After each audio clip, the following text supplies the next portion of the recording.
2 months na akong nasa ano nito nag-take ng stem cell na to at nakakapag-market na rin ako.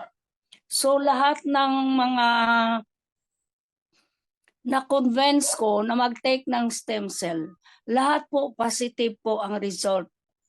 Yung pong una-una yung manugang ko na bedridden, ngayon po ay lang, nakakatayo na, naglalakad na, nagluluto na.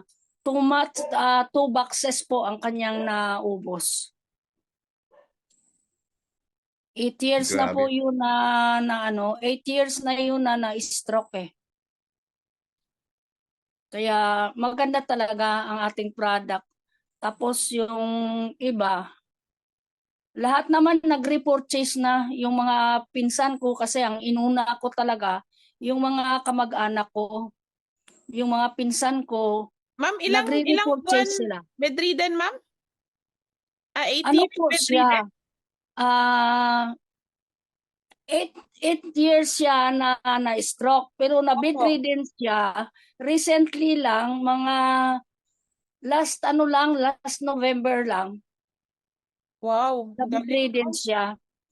Tapos nung na bedridden siya, tumawag sa akin yung asawa niya, anak ko kasi yung asawa niya. Opo. Umiyak na siya kasi nag-bedridden nga yung kanyang asawa, hindi na makabangon, naiihi na lang sa higaan, ganun, at nahihirapan sila kasi napaka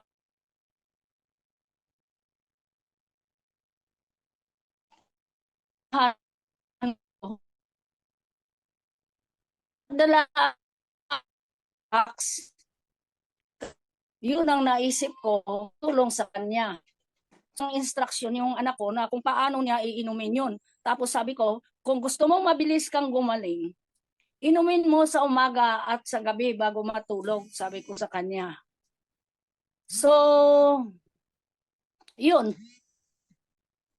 Now, after 3 days pa lang noon, binisita ko uli, nakaupo na siya.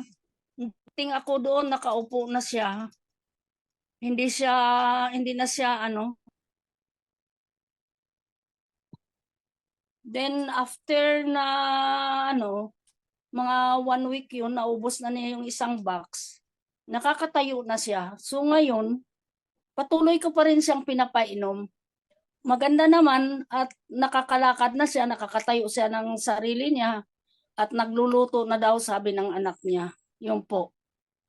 Yun ang pinaka magandang testimony na maibigay ko. Yung iba naman, yung mga pinsan ko, maganda rin naman ang mga result sa kanila. Kasi sabi nila, maganda daw talaga ang effect sa kanilang katawan. So, ngayon, nagre-repurchase sila.